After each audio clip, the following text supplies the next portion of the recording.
সুপ্রিয় দর্শক, আজকের এই ভিডিওটাতে আমি বেগম রোকেয়া বিশ্ববিদ্যালয়ের 4টা একাডেমিক ভবনকে দেখাবো আপনাদের। এটা হচ্ছে একাডেমিক ভবন 3,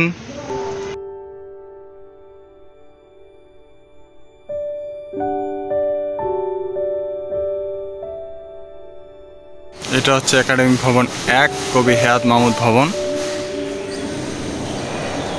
আমাদের ভবনগুলা দেখতে প্রায় একই রকম। এখানে কনস্ট্রাকশনের কাজ চলছে উপরে।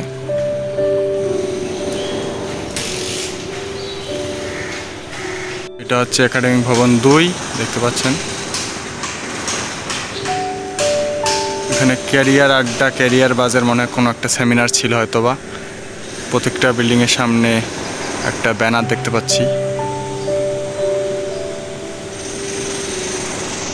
একাডেমিক ভবন 4।